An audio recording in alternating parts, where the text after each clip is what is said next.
Welcome to Fact Fragment, everyone. I'm your host for today's deep dive. And, well, I should probably mention I'm an AI. So, Oh, wow. Really? That's yeah, the folks at Fact Fragment, they chose me because apparently I'm all about that clarity and precision thing, which I guess makes sense when you think about it. I mean, being an AI is all about processing and delivering information, right? So, clarity and precision are kind of in my code, you could say. I like that. It's very meta. Yeah, I'm still working on the whole humor module, but we'll get there. Anyway, enough about me. Today, we're going to be diving deep into a topic that I find really fascinating. We're talking about niche online aesthetics and subcultures, these little pockets of the internet where people are expressing themselves, connecting with others, and creating these really unique and vibrant communities. Absolutely. It's amazing to see how the internet has kind of accelerated these cultural movements. Yeah. And what's really interesting to me is not just that they're emerging, but how fast they're evolving and spreading. Exactly. And today we're going to be looking at four specific examples. We've got BookTok, the online haven for book lovers. Then there's Japandi, a fusion of Japanese and Scandinavian design that's taken the world by storm. We'll also be exploring Jirai Kei, a Japanese fashion subculture with a very interesting and a slightly controversial origin story. And finally, we'll wrap things up with a look at Dopamine Decor, which is all about bringing those bright colors and good vibes into your living space. Sounds like a great lineup. Lots to unpack there. Definitely. So our mission today, if you will, is to pull out the most interesting and insightful pieces from all these trends. We want to understand where they came from, what defines them, and why they're resonating so strongly with people in, our increasingly digital world. I'm ready to dive in. Okay, awesome. So let's start by turning the page, so to speak, to BookTok. This is a phenomenon that really highlights the power of social media to bring people together in, I guess, unexpected ways. You said it. And what's really striking about BookTok is how quickly it blew up. I mean, we're talking about over 43 billion views for the hashtag on TikTok. That's huge. That's a lot of book talk. It's really interesting how TikTok's format with those short videos and that very intelligent algorithm has created the perfect space for these communities to, I guess, form and thrive. Yeah, and that algorithm, by focusing on engagement, it's basically connecting people who have similar interests, like a matchmaker for book lovers. That's a great analogy. And it's not just any books that are getting all the attention, is it? There seems to be a real focus on physical books within the book talk community, which is kind of interesting in our increasingly digital world. That's a great point. And I think it makes sense if you consider how visual platforms like TikTok are. Yeah. The cover art, the feel of the book, the spines all lined up on a shelf. These are all visually appealing things that translate well to video. It's true. And there's something about sharing those physical books. It creates that tangible connection within the community. Yeah. Right? Like a shared experience among readers that goes beyond just talking about the plot online. It's like you're holding the same object, you're feeling the same paper. I like that. And the way book talkers are presenting these books, it's so creative. They're doing mini reviews, capturing their emotional reactions. It's like a whole new form of bookish expression. For sure. And it's led to these unique visual and communicative styles within the community. Yeah. And we've also seen particular genres and themes really take off, like romantasy, which blends romance and fantasy. That's been huge, especially in the last year or so. So it feels organic, but there are definitely trends and influential voices shaping what people are reading and talking about. Yeah, and that brings up an interesting point about how these communities work. Within BookTok, you actually have subgroups, sometimes called sides, that form around specific genres or authors. Now, on one hand, that can foster deeper connections among people with those niche interests. Yeah. But on the other hand, it can also sometimes lead to, more insular or even exclusionary behavior. And you're right, some creators and influencers do have a lot of sway in what the wider BookTok community reads and recommends. And the impact on the publishing industry itself has been pretty remarkable, hasn't it? I was really surprised to see how BookTok is breathing new life into books that were published years ago. It's incredible, really. BookTok has this amazing ability to revitalize what we call backlist titles. I mean, look at They Both Die at the End by Adam Silvera or Colleen Hoover's It Ends With Us. Both of those were published way before BookTok became a thing, but they've seen huge spikes in sales directly because of their popularity on the platform. Yeah, it's really changing the game for authors and publishers, isn't it? They're having to adapt their marketing strategies and, figure out how to engage with this new generation of readers who are discovering books in a totally different way. Definitely. It's no longer just about traditional reviews and bookstore placements. Social media has put authors and readers in direct contact, and platforms like BookTok are proving that they have a real and measurable influence on what people are reading, especially younger people. There was actually a study that found nearly half of U.S. TikTok users are reading more books because of BookTok. Seriously, that's amazing. It's not just talk, it's actually changing reading habits. So we've talked about recommendations, sales figures, all that. But what about the deeper reasons why people are drawn to BookTok? What needs is it fulfilling for its users? That's a great question. I think at its core, BookTok provides this strong sense of community and belonging for readers. It connects people who share a passion for books and lets them find others who understand and appreciate their enthusiasm. Right, it's like finding your people, your bookish soulmates out there in the digital world. And TikTok's design and algorithm really help to facilitate this. It's all about amplifying content that resonates with users, so people interested in books are constantly being connected with relevant communities. And the short video format makes it easy to digest and share book-related content. And the interactive features like comments and duets, they all enhance that sense of collective experience. Okay, so let's shift gears a bit now. From the world of books to the world of design, let's talk Japandi. All right, I'm excited to talk about this one. It's a fascinating blend of two aesthetics that, on the surface, might seem quite different. But when you look closer, Japanese and Scandinavian design actually share some pretty fundamental principles. So it's not so much a clash of styles, but more like a harmonious meeting of minds, design-wise. Exactly. And this fusion has historical roots, goes back to the mid-19th century when Scandinavian designers were really inspired by the simplicity and craftsmanship they saw in Japanese art and design. Both traditions emphasize minimalism, functionality, and a deep respect for natural materials. So what would you say are the key visual elements of Japandi? What makes it stand out? Well, first and foremost, it's all about minimalism and simplicity. Clean lines, uncluttered spaces, and a focus on functional decor. The color palette is usually neutral and calming, with lots of off-whites, warm grays, and maybe some soft greens. Sounds very serene. Right. And natural materials are key. Think wood, bamboo, rattan, stone, linen.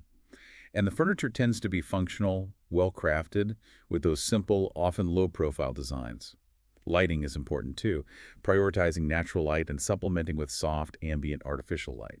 You might see elements like paper lanterns, for example. So it's creating this peaceful, balanced atmosphere. Exactly. And another important aspect is the Japanese concept of wabi-sabi.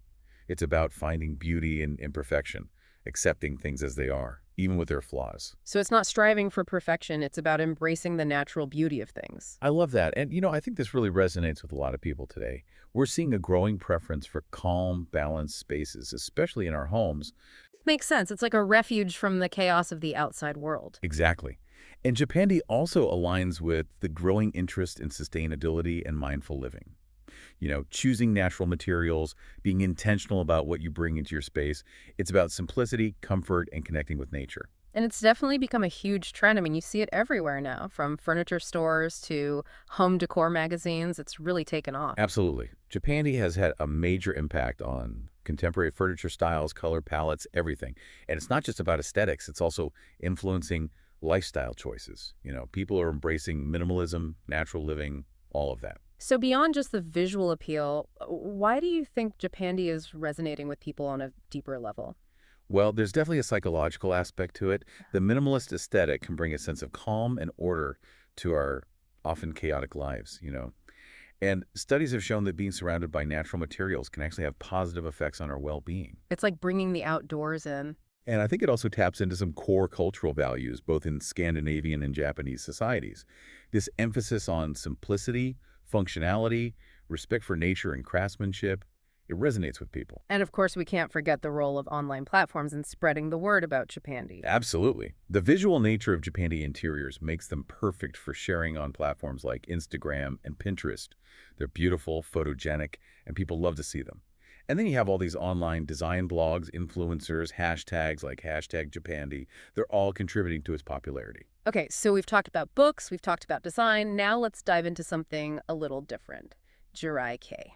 Okay, this one is definitely more nuanced, a bit more complex.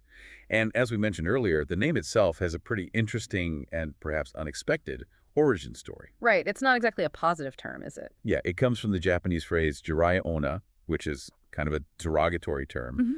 It basically translates to landmine woman, and it was used to stereotype women who were seen as emotionally unstable or struggling with mental health issues. So it's rooted in this negative stereotype, but then it gets reclaimed and transformed into a fashion and makeup style. Exactly. Jirai Kei, as an aesthetic, has connections to these marginalized youth subcultures, and it shares some overlap with the Manhara subculture, which is specifically focused on mental health themes. And Yeah. there was this psycho girlfriend dress-up challenge that went viral a few years back, which also contributed to his popularity. So it's this mix of influences. Okay, so that's the history. But what does Jirai Kei actually look like? What are its visual characteristics? Well, one of the defining features is byojaku makeup, sometimes called PN makeup. It aims to create this pale complexion, often paired with reddish or pinkish eyeshadow, blush that's placed a little lower on the cheeks, and a slightly downturned lip. The overall effect is meant to evoke a sense of fragility, vulnerability. And another common element is exaggerated under-eye bags, which are created with makeup. Then, for the fashion itself, there are a few different substyles. You have classic Jirai Kai, which often includes things like Peter Pan collars and pinafore skirts, usually in darker colors. Then there are more streetwear-influenced variations, sometimes called subcool, that incorporate more casual elements and might have some darker themes. It sounds like it's playing with these ideas of vulnerability and cuteness, but with an edge. I think that's a good way to put it. It's definitely a deliberate aesthetic, and it's communicating a lot without actually saying it out loud. So are there communities that have formed around Jirai Kai, both online and offline? It's definitely online. You see it on platforms like Reddit, TikTok, Tumblr, where people share their outfits, connect with others who get it, and talk about the themes behind it. As for offline communities, it's a bit trickier. There might not be these big formal gatherings specifically for Jirai Kei, but there are definitely connections and overlaps with broader otaku and wotaku culture events. Things related to anime, manga, idol fan activities. Those spaces tend to be more open to alternative fashion styles. So it's this interesting mix of online and offline presence. And you mentioned that Jirai Kei touches on some sensitive topics, particularly mental health. Can you talk about that a bit more? Yeah, that's one of the things that makes it so fascinating. It's engaging with mental health in a way that's not really seen in mainstream Japanese society, where it's often stigmatized. Some people see Jirai Kei as a way to acknowledge and express that stigma, to portray what it's like to live with mental health challenges. So it's like a visual representation of something that's often hidden. In a way, yes. And it's also challenging conventional beauty standards and expectations around how we're supposed to look and act, especially when it comes to emotions. It's a very complex and layered aesthetic. Absolutely. So what about its impact on fashion trends and consumerism? Has it had much influence? Oh, for sure. It's definitely influenced alternative fashion, especially in Japan and within online communities globally. Now, its mainstream popularity in Japan itself might be changing a bit, but it still has a strong following in the West, especially among people who are into Japanese subcultures. And there's definitely a market for Jirai Kei, clothing, makeup, accessories. You have specialized online retailers, independent designers, all catering to that aesthetic. It's fascinating how these online communities can really drive trends and create these markets. It's pretty amazing. And going back to your earlier question about why people are drawn to Jirai Kei, I think it comes down to identity expression. It gives people, especially those who might feel alienated or who have personal experiences with mental health challenges, a way to express themselves visually, to find a community where they feel seen and understood. It's like a form of rebellion, too, isn't it? Challenging these societal norms around mental health and appearance. Definitely. It's taking those kawaii elements of cuteness and innocence and blending them with these darker, more complex undertones. It's a really interesting mix. And of course, online platforms have been essential in helping Jirai Kai spread and evolve. No doubt about it. Social media, especially TikTok, has played a huge role in visually sharing and spreading the Jirai Kei aesthetic. It's allowed people from all over the world to connect and share their interpretations of the style. And even that psycho girlfriend meme, as controversial as it was, it actually helped to bring more visibility to Jirai Kei. Okay, so for our last stop on this aesthetic journey, let's lighten things up a bit and talk dopamine decor. The name itself just sounds happy. It does, right? And it's very intentional. It's all about bringing that joy and vibrancy into your living space. It actually has its roots in the dopamine dressing movement, which is based on the idea that wearing bright, cheerful clothes can actually boost your mood. So it's taking that concept and applying it to our homes. Exactly. And the name comes from dopamine, which is the neurotransmitter associated with pleasure and reward. Hmm, The idea is that certain design elements can trigger those positive emotional responses in us. I like that. So what does dopamine decor look like in practice? What are the key features? Well, it's all about bright, bold colors, playful patterns, and a mix of textures.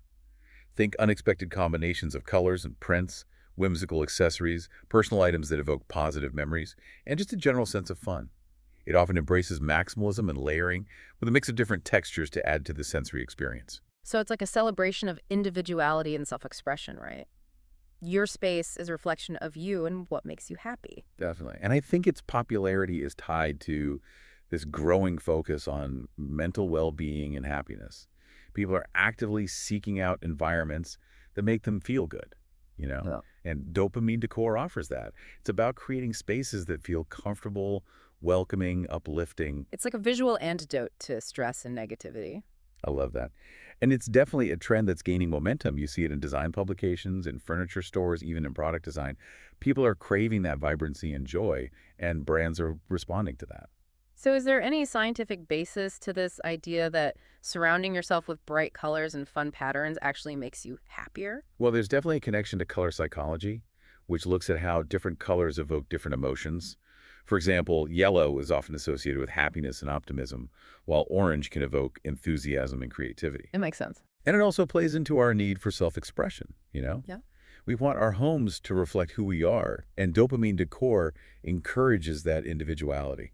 And as with the other aesthetics we've discussed, online platforms have been instrumental in dopamine decor's rise. Absolutely. Platforms like Instagram, TikTok, Pinterest, they're all about visuals, so they're perfect for sharing these colorful, joyful interiors. People can get inspiration, connect with others who love the style, and it just spreads from there. So we've explored four very different aesthetics today, but what would you say are some of the common threads that connect them? If we take a step back, I think one of the biggest commonalities is the role of online communities and social media. These platforms, with their algorithms and ability to connect people with shared interests, they've been essential in the emergence and growth of all these trends. It's fascinating to see how these digital spaces are shaping our culture in such tangible ways. It's like the internet is this incubator for new ideas and communities, and then those ideas spill over into the real world. And another common thread is this human need for self-expression and belonging, whether it's through books, design, fashion, or even just the way we decorate our homes.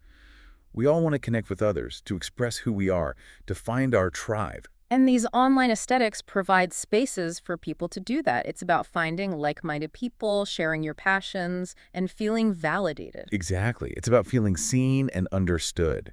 And it's fascinating to see how these trends are evolving and influencing each other. Well, this has been a really fascinating deep dive. Thank you so much for joining me today and sharing your insights. Thanks for having me. This was a lot of fun. And to our listeners, thank you for tuning in to Fact Fragment. If you enjoyed this exploration of online aesthetics, be sure to like and subscribe to our channel for more deep dives into all sorts of interesting topics.